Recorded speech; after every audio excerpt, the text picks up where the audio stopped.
The most valuable piece of real estate my family ever owned was the one my brother gave away for free. He did not give it to a stranger, he gave it to me. He called it condemned. He called it worthless.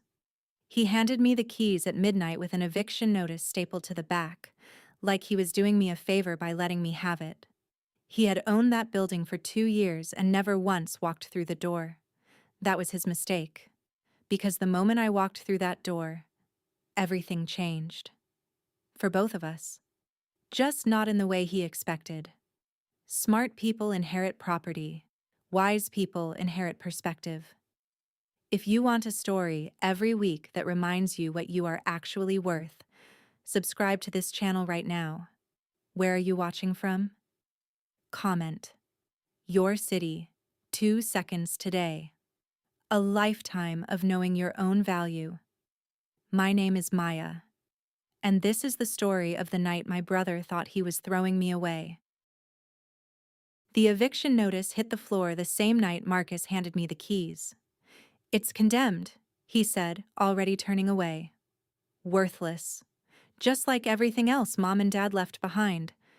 He was wrong about the building. He just didn't know it yet. And in 48 hours, neither would I. My name is Maya. I am 27 years old and I am a structural engineer.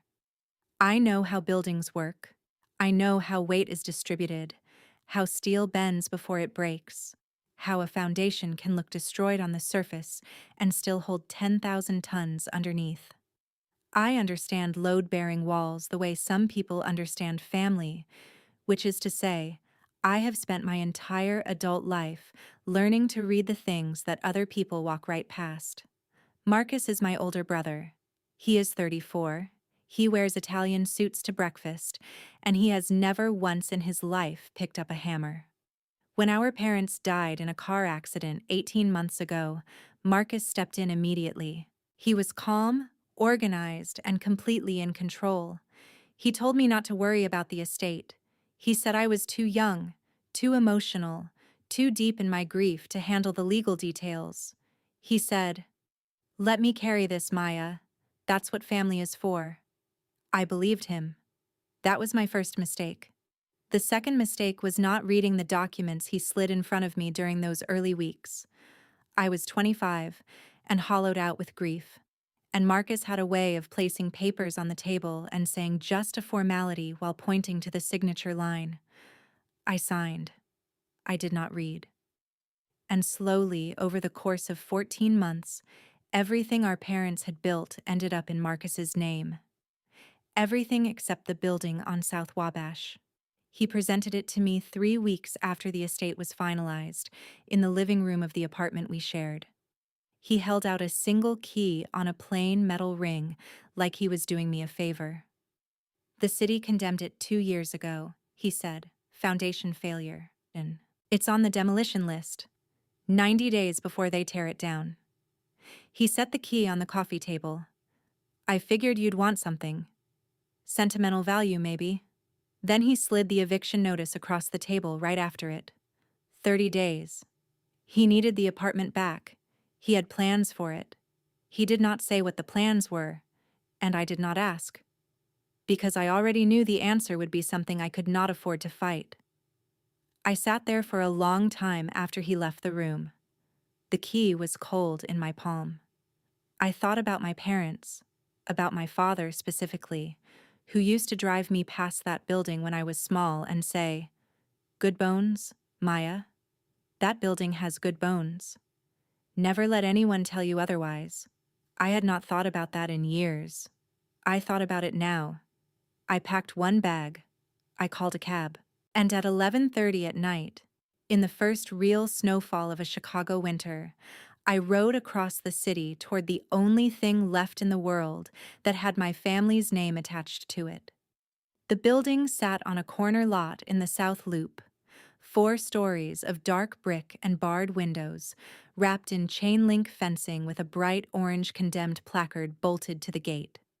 From the outside, it looked exactly like what Marcus said it was: a liability, a ruin, a problem someone else would eventually have to solve. I unlocked the gate with the key. I pushed it open, and as I walked toward the entrance, I stopped. There was a faint light coming from the basement window. A thin strip of pale yellow, barely visible beneath the snow that had drifted against the glass. It lasted 3 seconds. Then it was gone. I stood very still in the falling snow and stared at the spot where the light had been. My engineering brain was already running calculations. Condemned buildings don't have active power. The city cuts the utilities at condemnation. So either the wiring had shorted somewhere in the walls and I was about to walk into a fire hazard, or someone else had been in this building recently. Neither option was particularly comforting, but I had nowhere else to go. I pushed open the front door and stepped inside. The air inside was cold. Not the wet, biting cold of the Chicago street, but a dry, still cold, the kind that settles into a building when no one has opened a window in months. My phone flashlight swept across the entrance hall. Warped hardwood floors, water stains climbing the plaster walls, a staircase running up the left side with a rusted iron railing. But the bones of the place were immediately visible to me in a way they would not have been to someone without my training. The ceiling joists were intact. The load-bearing walls were exactly where they should be. I walked to the nearest wall and pressed my palm flat against it. Solid. I knocked twice with my knuckle, listening to the sound. No hollow weakness, no soft give. I crossed to the opposite wall and did the same. Then I crouched down and examined the base of the staircase where it met the floor, looking for the kind of lateral shift that signals foundation movement. There was nothing. The building was cold and dark and dirty, but structurally, it was sound. I stood up and pulled the condemned notice from where it had been stapled to the interior wall near the entrance. The paper was weathered but still legible. I read it carefully, the way I read every technical document, line by line, looking for the specific language. The citation was for critical foundation failure in the northeast quadrant, citing visible cracking and measurable lateral displacement. I folded the notice and put it in my jacket pocket. Then I walked to the northeast corner of the building. I spent 20 minutes in that corner. I got down on my hands and knees with my flashlight. I ran my fingers along the base of every wall. I checked the floor level with the small bubble level I kept on my keychain out of habit. The kind of habit you develop after 4 years of graduate school and 3 years in the field. I found a hairline crack in the plaster near the baseboard, the kind that happens in any building over 60 years old when the seasons change and the ground contracts. I found exactly nothing else. There was no foundation failure. There had never been a foundation failure. Someone had written a condemnation report for a building that did not meet the criteria for condemnation. I sat back on my heels and let that land. In my profession, a falsified structural report is not a clerical error. It is not an oversight. It requires a licensed engineer to physically inspect a property, document specific findings, and sign their name to a legal document submitted to the city. You cannot do that accidentally. You do it deliberately, and you do it knowing exactly what the consequences will be for the property and its owner. I pulled the notice back out of my pocket and looked at the signature line at the bottom. Raymond Holt, P.E. License Number Illinois 44721. I had heard that name at every family dinner for the past 10 years. Raymond Holt, Marcus's oldest friend from business school. Raymond Holt, who had restructured the family's holdings after our parents died. Raymond Holt, who Marcus always described as the most trustworthy man he knew. Raymond Holt had signed a fraudulent condemnation report on a building that was structurally sound, and Marcus had handed me the keys to that building the same night he handed me an eviction notice. I stood up slowly. I walked to the corner of the room farthest from the windows, away from the street, and sat down on the floor with my back against the wall. I opened my laptop. The battery was at 63%. I connected to my phone's hotspot and opened the Chicago City Planning Database, the public-facing portal that any resident can access. I typed 3 words into the search bar. Metroline 3. The first result loaded, then the second. I leaned closer to the screen. The document was marked confidential, but it had been accidentally indexed in the public database 6 weeks ago, a clerical error that the city had not yet caught. It was a preliminary route assessment for the Chicago Transit Authority's proposed Line 3 extension, a new subway line running south through the loop. The document included a property impact map. I zoomed in on the South Loop section. The building I was sitting in was outlined in red. Beside it, a number: $8,200,000. Estimated acquisition value for priority parcels in the development corridor. I set the laptop down on my knees and looked up at the ceiling in the dark. $8 million. Marcus was selling this building to Meridian Development for $800,000. I had seen the listing 3 weeks ago when he mentioned it in passing, the way he always mentioned things in passing, casually, as if they had nothing to do with me. The closing was scheduled for 9 in the morning, 48 hours from now. I thought about my father's voice. Good bones, Maya. That building has good bones. He had known. He had always known. I did not sleep that night, not because I was afraid, and not because the floor was hard, though it was both of those things. I did not sleep because my brain does not shut down when it has an unsolved problem in front of it. It never has. My mother used to say I came out of the womb already calculating load distributions. My father would laugh and say that was exactly why she married him. I missed them both so much it felt like a structural defect. Like something load-bearing had been removed, and the whole frame of my life was slowly, quietly leaning. I sat with my back against the wall and let myself think about Marcus. Really think about him, not the way I usually did, with the soft filter of family loyalty that had kept me from seeing clearly for so long, but the way I thought about a building, objectively, methodically, looking for the cracks. Marcus was 6 years older than me. When our parents died, I was 25 and he was 31, and he moved through the grief the way he moved through everything, efficiently and without visible emotion. Within 2 weeks, he had retained an estate attorney. Within a month, he had a restructuring plan. He sat across from me at the kitchen table with folders and spreadsheets, and a calm, measured voice. And he told me that the estate was complicated, that there were debts I did not know about, that the only responsible thing to do was to consolidate the assets under a single point of management while we figured out the situation. He used that word constantly. We need to protect the estate. We have to think long-term. We are in this together, Maya. I had heard that word so many times that I had stopped listening to what came after it. I heard the we and felt less alone. And that was enough. That was exactly enough. And Marcus had known it would be.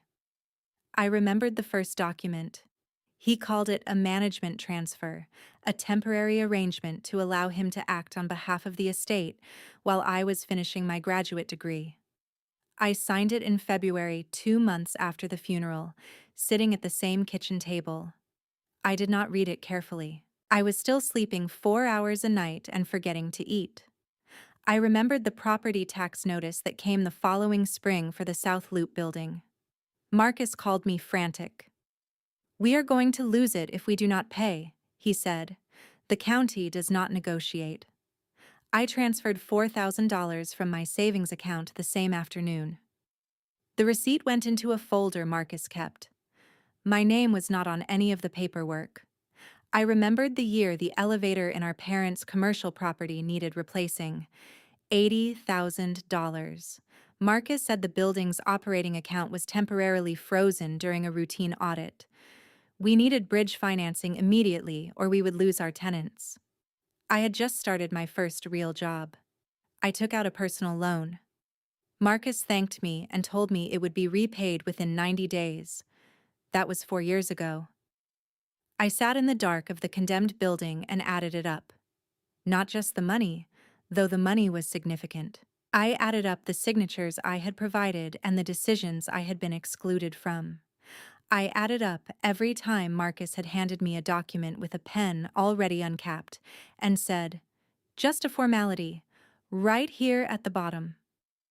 I added up every dinner party where he introduced me as his little sister who was still figuring things out, every meeting with investors where I had not been invited, every time he had used the word "we" to make me feel included in something I was actually being cut out of. The sum was not a number, it was a pattern. And patterns, in structural engineering, are never random. When you see the same crack appearing in the same location across multiple walls, you do not patch each one individually and move on. You go down to the foundation and you find out why it keeps happening. I opened my laptop again and pulled up the Illinois Secretary of State's business registry.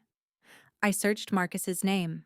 43 registered entities came back. I had known about perhaps 6 of them.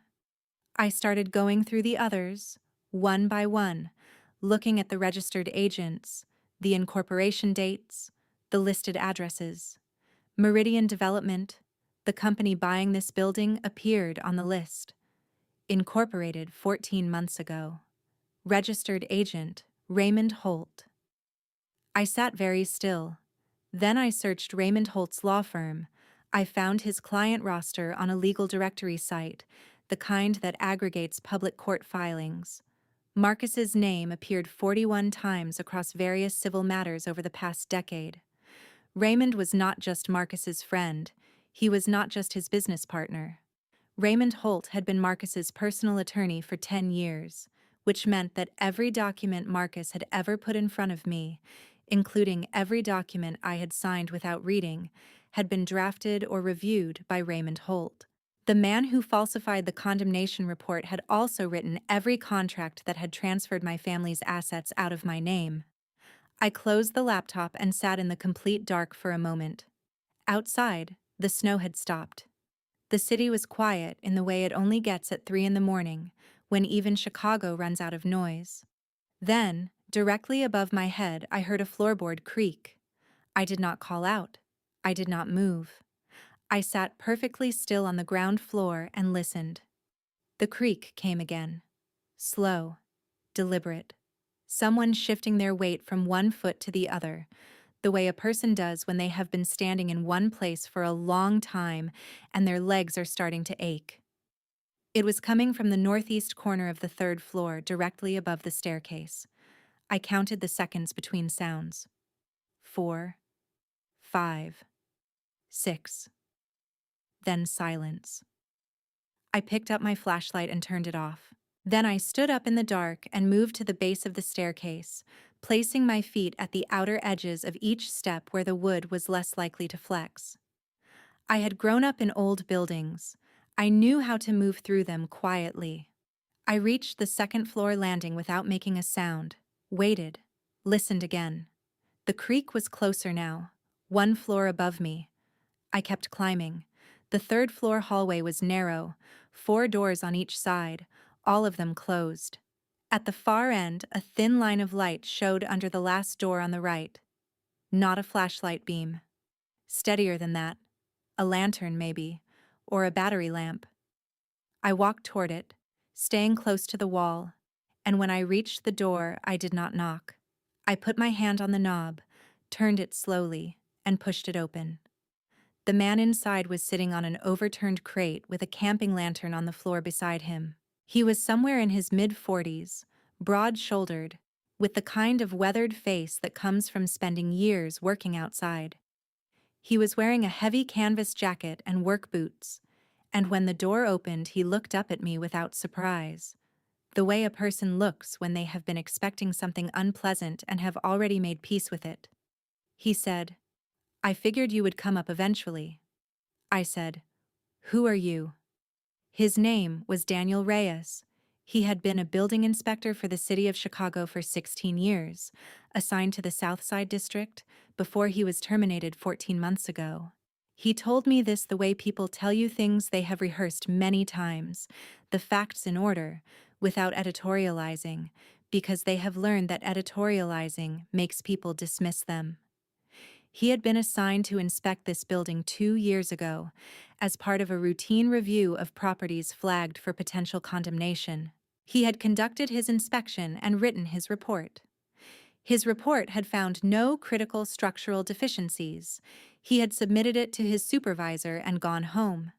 3 days later, his supervisor called him in and told him that a second inspection had been conducted and had reached different conclusions.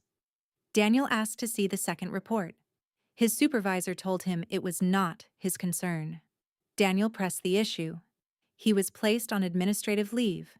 2 months later, he was terminated for what the city described as conduct unbecoming a municipal employee, a designation vague enough to mean almost anything and specific enough to end a career. He had been living in this building, on and off, for the past 6 months. He had nowhere else to go and nothing else to do. And the building was, as he put it, the only piece of evidence he had that he had not imagined the whole thing. I sat down on the floor across from him and looked at him carefully. In my experience, the people who turn out to be telling the truth are almost never the ones who seem the most credible. They are usually the ones who seem the most tired. Daniel Reyes looked exhausted in a way that went beyond sleep. I said, "Do you have documentation?" He reached under the crate and pulled out a canvas messenger bag. He set it on the floor between us and opened it. Inside were manila folders, printed emails, bank transfer receipts, and a rolled-up copy of the city's internal property review calendar. He spread them out on the floor between us, and I crouched over them with my flashlight. The emails were between Raymond Holt and a city planning official named Gerald Marsh. They were professional in tone, carefully worded, but the meaning was clear once you understood the context. Raymond was coordinating the condemnation timeline to align with Meridian Development's acquisition schedule. Gerald Marsh was facilitating the process from inside the city planning office.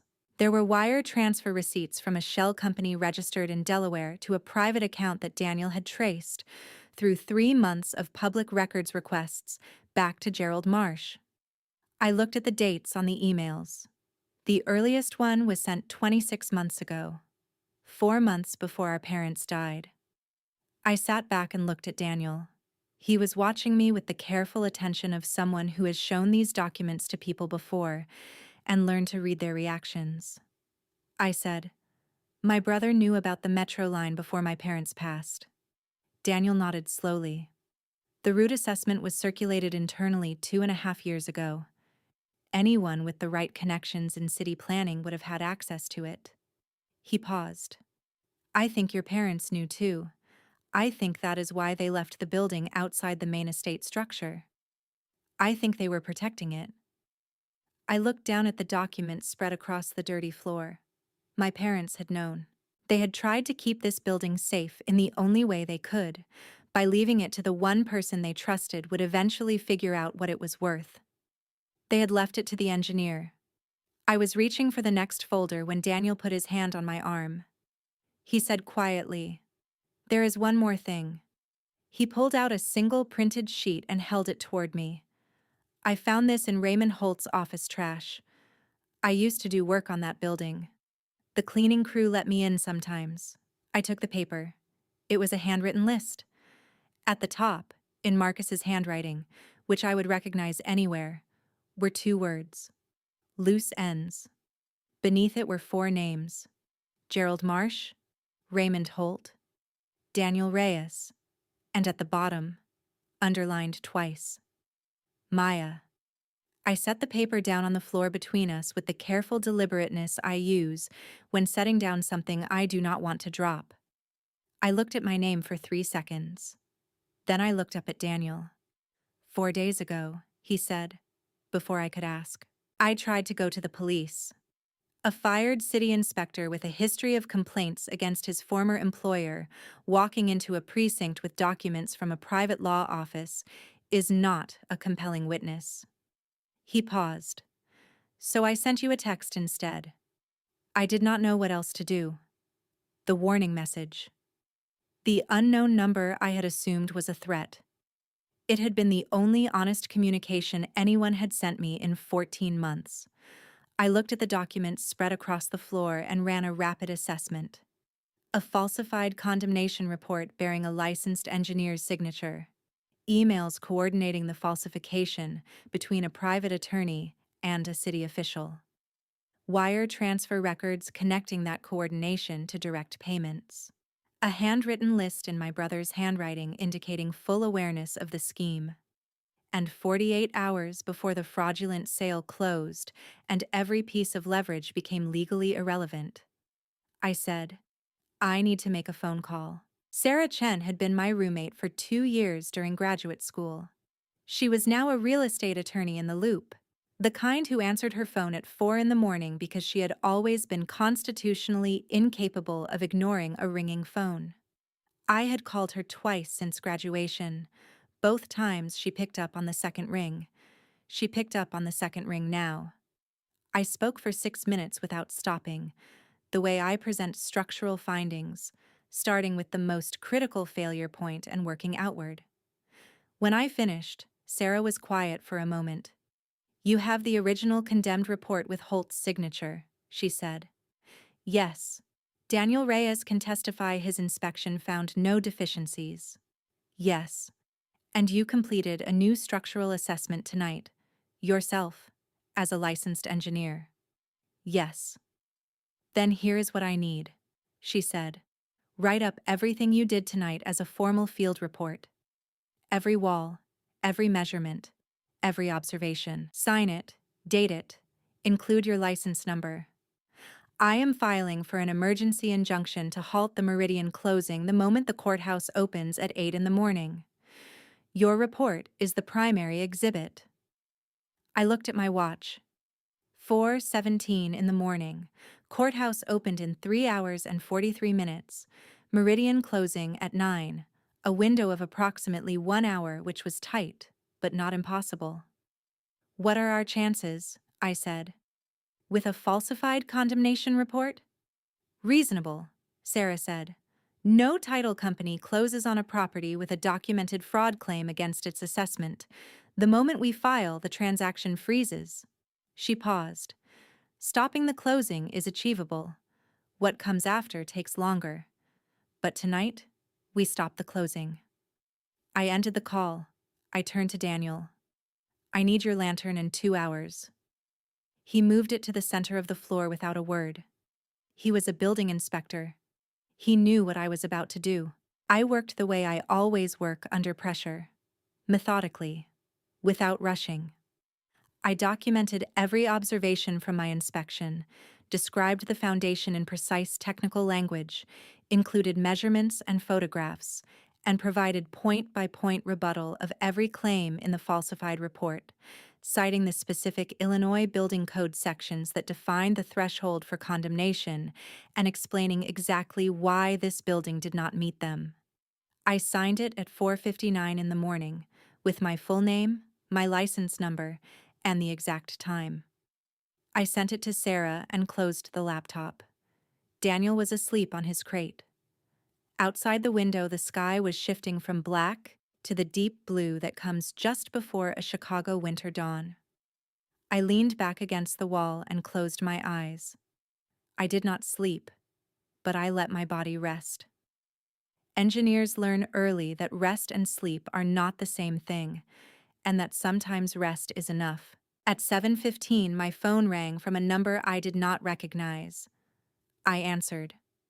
Marcus's voice came through clearly. He was using Raymond's phone, and he did not bother with pleasantries.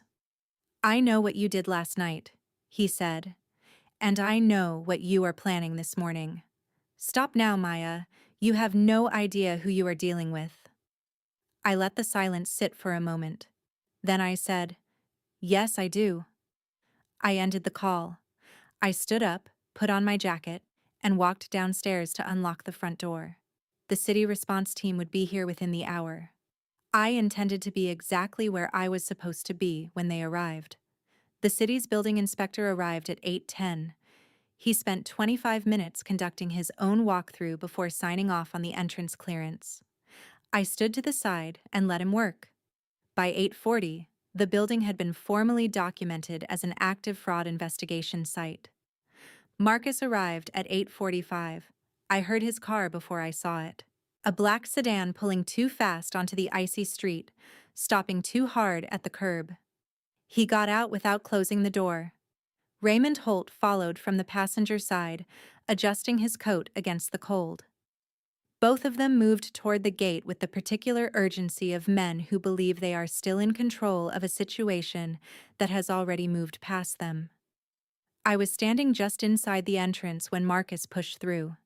He stopped when he saw me. Something shifted in his face. Not surprise exactly, more like the adjustment a person makes when the thing they expected to find has been replaced by something they did not account for. "You actually stayed," he said. "This is my building," I said. "Where else would I be?" He stepped inside. Raymond followed 2 paces behind, the way he always positioned himself when Marcus was doing the talking. I had watched that dynamic for 10 years without understanding it. Raymond was not Marcus's partner.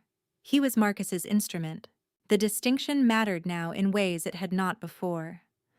Marcus looked around the entrance hall briefly, the way a person looks at something they have already decided is beneath their attention. Then he looked back at me. His jaw was tight. His voice was carefully level. "Whatever you filed this morning, it will not hold," he said. "One field report from a 27-year-old engineer does not overturn a city condemnation. The closing is in 15 minutes. This ends now, Maya. Sarah Chen filed for an emergency injunction at 8:03, I said. The duty judge reviewed it at 8:21. The Meridian closing has been halted pending a fraud hearing on the condemnation assessment." I nodded toward the papers stacked near the entrance. "There is a copy of the filing behind you." He picked it up. He read the first page.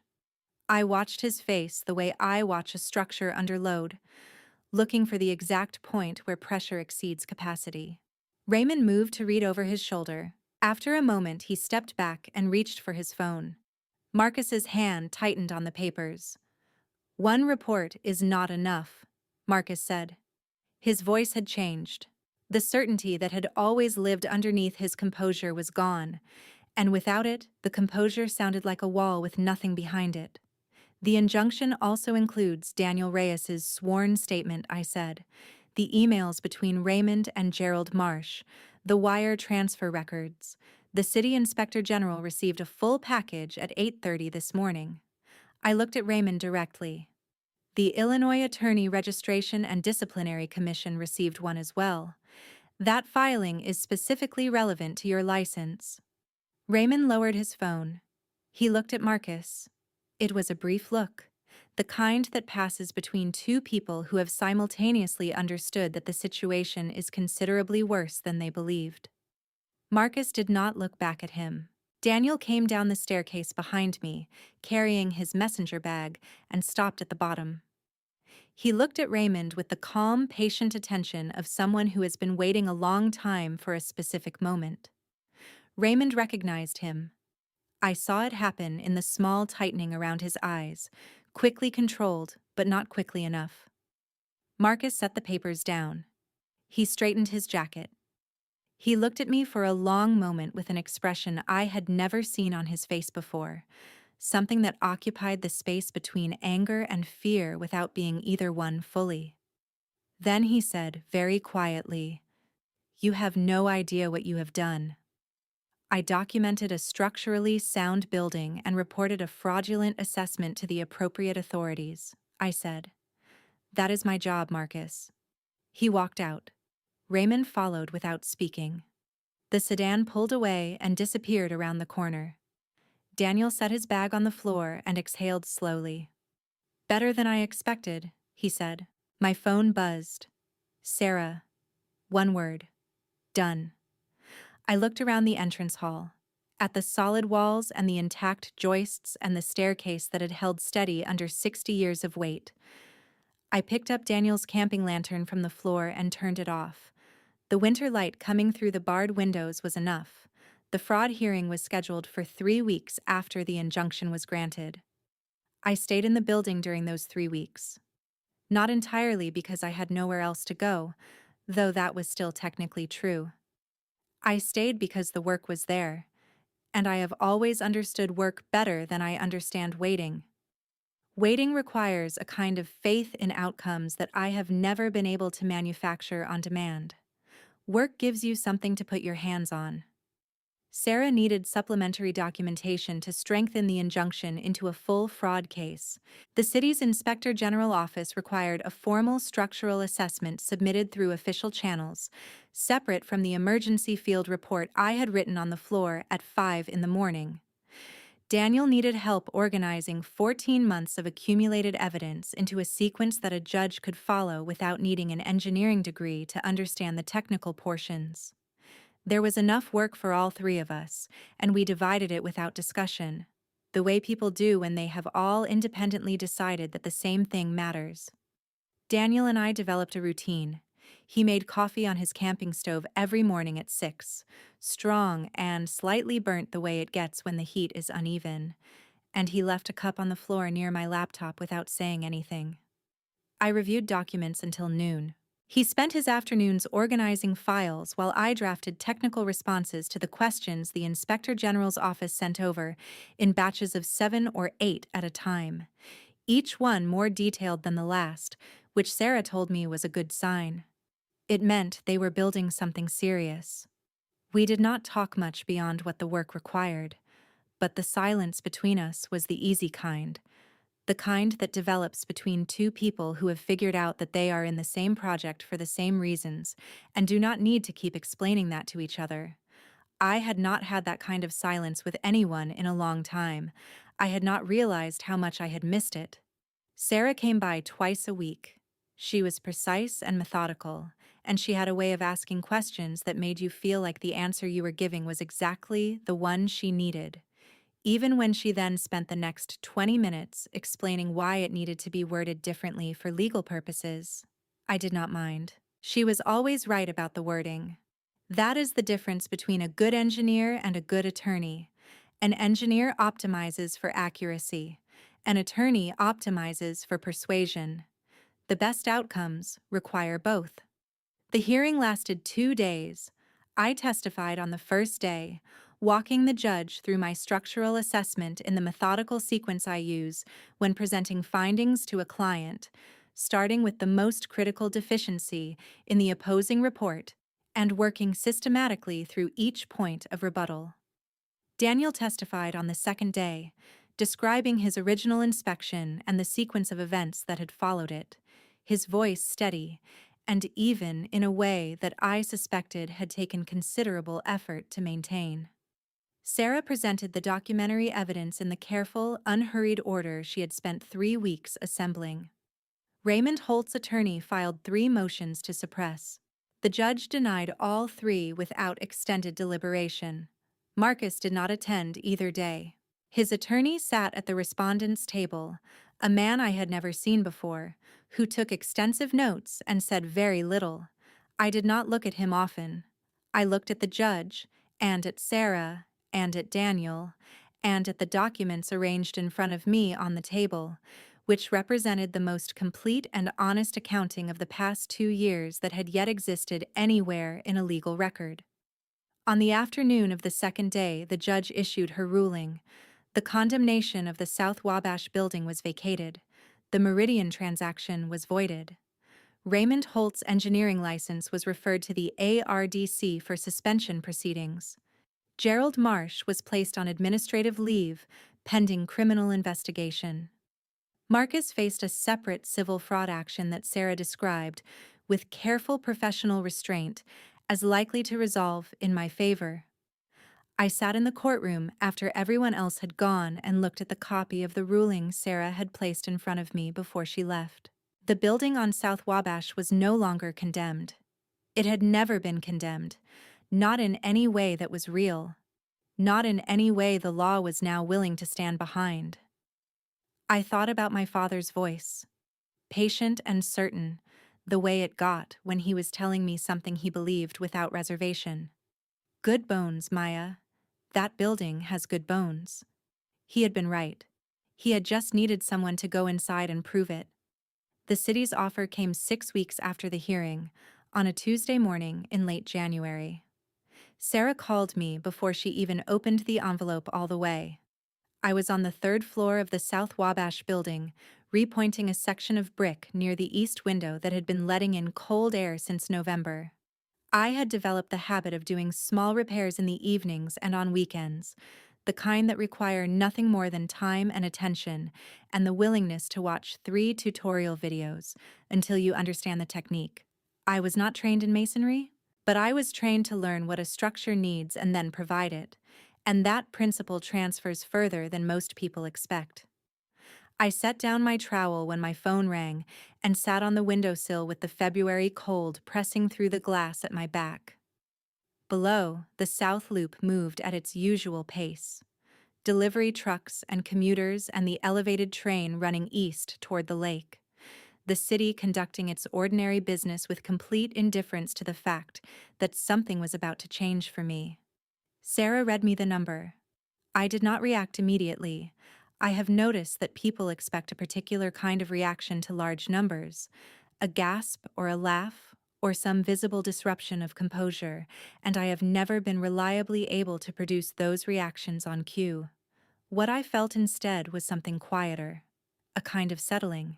The way a structure feels when the load it was designed to carry is finally placed on it correctly, and everything shifts into alignment the way it was always meant to. $8,200,000. For a building that Marcus had described as worthless. For a building he had been prepared to sell for $800,000 to a company his own attorney had incorporated. For a building he had handed me the keys to on a plain metal ring, as though he were doing me a favor by giving me something he had already decided had no value. Sarah walked me through the options. I could negotiate for a partial acquisition. I could retain a development stake. I could explore alternative structures. She laid each one out with the careful neutrality of an attorney who has an opinion but believes her client deserves the full picture before hearing it. I let her finish. Then I told her I would take the offer. She did not argue. She said quietly that she thought that was the right call. The closing happened on a Thursday morning in a conference room at the CTA's administrative offices on North Dearborn Street. Sarah sat beside me. A city attorney and a paralegal and a notary sat across from us. The paperwork was thorough, and the process was unhurried, and I signed my name 11 times on documents that were, in every legal sense, the opposite of every document Marcus had ever put in front of me. These were documents that gave me something. These were documents that said my name and meant it. The notary stamped each page with the focused satisfaction of someone who takes their work seriously. I appreciated that. I have always respected people who treat their work as worth doing well regardless of whether anyone is watching. When it was finished, the city attorney shook my hand and said the CTA looked forward to breaking ground in the spring. I told him I hoped the project went well and meant it without reservation. I had no attachment to the building being preserved. A building is not the same thing as the ground it occupies, and it was the ground that had always carried the value. My father had understood that. He had understood it long before I did. Sarah and I walked out onto North Dearborn into the cold. She was already pulling up her next meeting on her phone, moving forward the way she always did, without ceremony or pause. I stood on the sidewalk for a moment and let the February air settle around me. $8,200,000 in an account with my name on it. Only my name. No joint management structure, no estate consolidation arrangement, no temporary administrative transfer pending further review. I thought about a plain metal ring, a single key, a man who thought he was handing me nothing. I almost smiled. Then I did. The house on Maple Street in Evanston had been on the market for 4 months when I called the listing agent on a Friday afternoon in March. I had known about the listing since November. Marcus had put it up 6 months after the estate was finalized, citing carrying costs and liquidity needs. the same language he used for every decision that involved converting a piece of our parents' lives into a line item on a spreadsheet. I had not argued at the time. I had not had the standing to argue, or the resources, or the clarity to understand fully what I was watching happen. I had just noted it the way you note something you cannot stop and file it in the part of your mind where you keep the things you are not yet ready to think about directly. 3 weeks after the CTA closing, I was ready. I made an offer the same afternoon I called. Full asking price, no contingencies, cash. The agent called me back within the hour. I drove to Evanston the morning I picked up the keys, without stopping, without detours, the way you move towards something when you have been waiting a long time and do not want to give yourself the opportunity to slow down. I parked in front and sat in the car for a moment with the engine off. The house was a 1940s craftsman, 2 stories, white clapboard with green shutters, a covered front porch running the full width of the facade. The maple tree in the front yard was beginning to show the first pale green of early spring buds, small and tentative, the kind of growth that looks fragile, but is not. My mother had planted that tree the year she and my father moved in. She had told me the story every fall when the leaves turned, sitting at the kitchen table with both hands wrapped around her coffee mug, describing the way my father had insisted on digging the hole in October because she had not wanted to wait until spring. He had come inside with dirt on his knees and declared it done, and she had brought him coffee and they had stood at the window together looking at the small staked sapling in the last of the autumn light. I got out of the car and walked up to the front door and put the key in the lock. The house smelled the way houses smell when they have been empty for a stretch of time, a little stale, a little cold, the particular stillness of rooms that have not been disturbed in months. But underneath that, present and unmistakable, was something else entirely. Something that does not have a technical name, but that I recognized the moment I stepped inside. It was the accumulated residue of a life lived well in a specific place for a long time. Of breakfasts and disagreements and quiet evenings and the specific quality of afternoon light that comes through windows you have been looking through since you were small enough that the sill was at eye level. I walked through every room without hurrying. The kitchen where my mother had kept her coffee mugs on the second shelf, not the third, because she was 5'2", and the second shelf was the highest she could reach without standing on her toes, and she had never seen the point of standing on her toes in her own kitchen. The back porch where my parents had eaten dinner every summer evening until the weather turned, my father declaring it too cold in early October, while my mother disputed this assessment every year without exception, and they would compromise by adding exactly 1 more week, which my mother always won because she was the one who decided when the compromise had been reached. I stood in the study for a long time. My father's engineering books were gone. Marcus had cleared the shelves when he listed the house, presumably to make the room photograph better for the listing.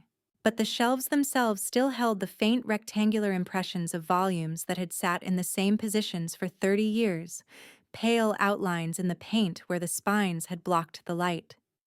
A record of what had been there, a placeholder for what should be returned. I made a note to find the books. I knew which storage unit Marcus had been using. I knew he had not emptied it. I walked back out to the front porch and sat on the top step and looked at the maple tree in the late morning light. The buds were healthy and evenly distributed along every branch, the trunk straight and well positioned, far enough from the foundation that the roots would never be a problem, close enough to shade the porch through the long heat of a Chicago summer. My mother had known exactly where to put it. She had always known where things belonged. She had spent her whole life placing things carefully in the right positions and trusting that the people who came after her would understand why. I was starting to understand. Spring came to Evanston the way it always does, quietly and then all at once. The maple tree in the front yard filled in over the course of 2 weeks, and by mid-April the porch was shaded in the afternoons the way my mother had always said it would be. The rest of the world was settling back into its proper shape too.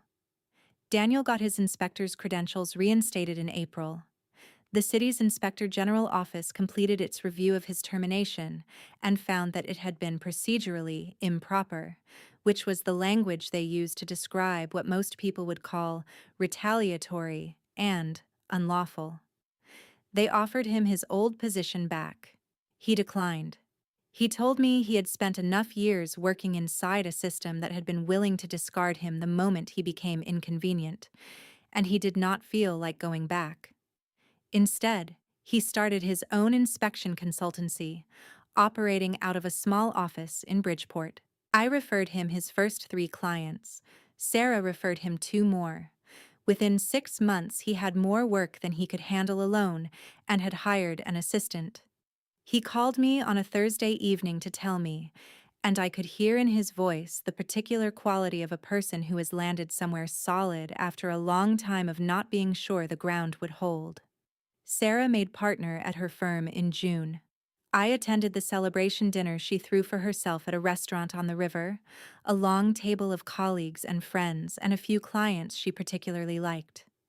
She gave a short speech that was funny and precise, and entirely characteristic of her, and when she sat back down, she leaned over and said quietly, "None of this started with you, but you did not hurt."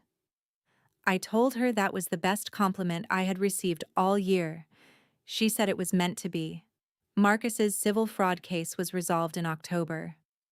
I did not attend the proceedings. Sarah kept me informed, which meant I received concise summaries at regular intervals, rather than the kind of detailed blow-by-blow that would have required me to pay more attention to Marcus than I wanted to. The resolution was not a dramatic courtroom moment. It was a settlement, negotiated over several weeks, in which Marcus agreed to a financial judgment and a permanent bar from serving as a fiduciary or estate administrator in the state of Illinois. Raymond Holt's engineering license was formally suspended for 3 years, with conditions attached to any future reinstatement. Gerald Marsh entered a guilty plea on 1 count of misconduct in public office. I did not feel triumphant when Sarah sent me the final summary. I had expected to, and I did not. What I felt was something quieter than that. Something closer to the sensation of setting down a load you have been carrying for so long that you stop noticing its weight. I opened a structural engineering practice in November, operating out of the study in the Evanston house. I put my father's engineering books back on the shelves, the ones I had found in a storage unit Marcus had rented and never emptied. I arranged them the way he had kept them, by subject and then by date of publication, oldest to newest, because that was how he had always said you should read a discipline, from the foundation upward. My first project was a residential renovation in Hyde Park. The homeowner was worried about a wall she wanted to remove and was not sure whether it was load-bearing. I drove out on a Tuesday morning, walked through the house, and told her within 20 minutes that the wall was not structural and she could take it down safely. She asked me how I knew so quickly. I told her you learn to read the bones of a building. Once you know what to look for, they tell you everything. There is a word I keep coming back to: condemned. In my profession, it has a precise meaning. It means a licensed engineer has assessed a structure, measured it against an established standard, and determined that it is unsafe for occupancy.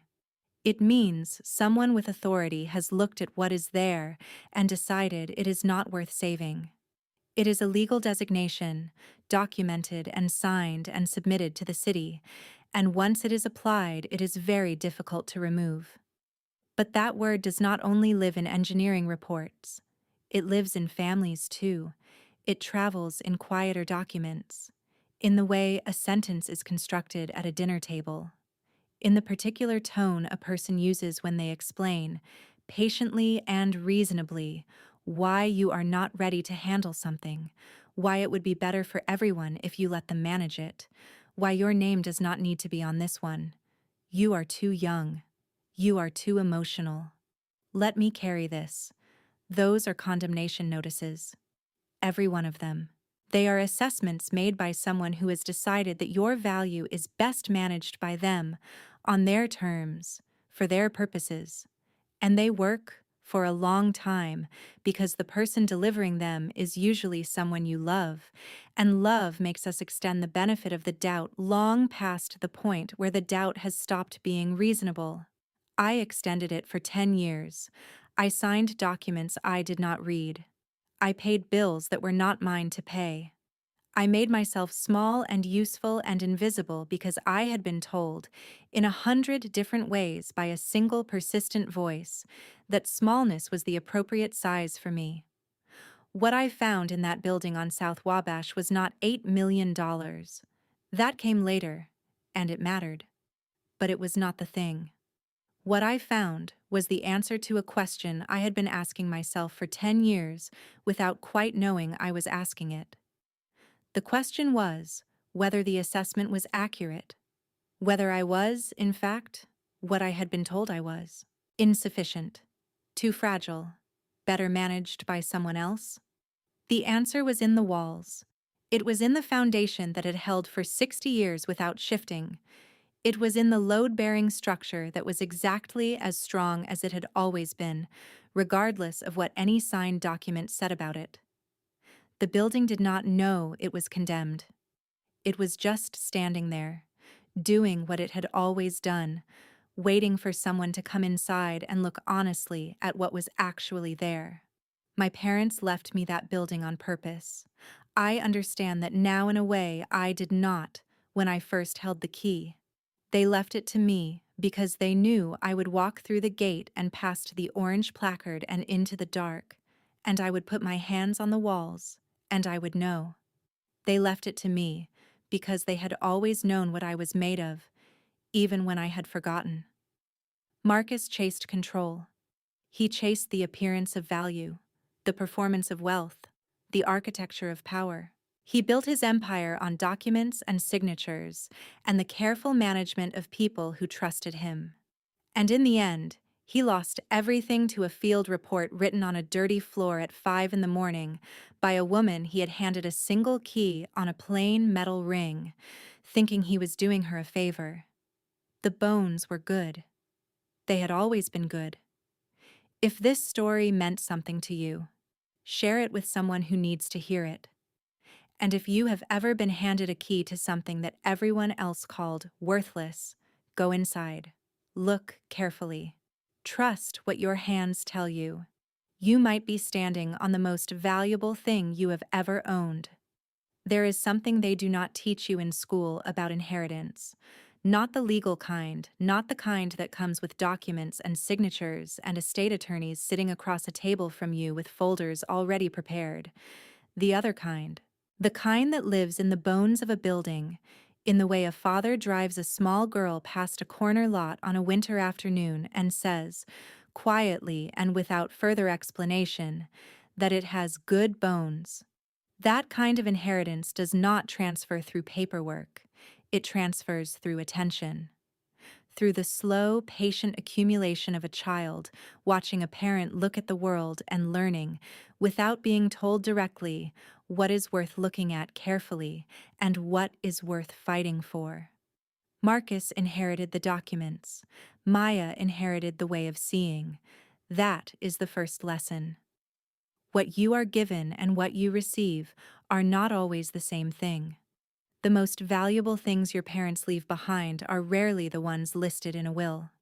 They are the habits of mind, the instincts, the particular way of standing in a room and knowing, before anyone says a word, whether the structure is sound. The second lesson is about the word we. In any relationship, personal or professional, pay close attention to how that word gets used. When someone says we in moments of obligation and I in moments of reward, you are not in a partnership. You are in a transaction, and you are the one paying. The third lesson is the one Maya learned on a dirty floor at 5 in the morning, writing a report by lantern light with her hands still cold from the Chicago winter. The assessment of your value made by someone who benefits from undervaluing you is not a fact. It is a strategy. You are not required to accept it. You are not even required to argue with it. You are only required to do what she did. Walk through the door. Put your hands on the walls. Trust what you find. The bones were good. They had always been good. They were just waiting for the right person to come inside and say so.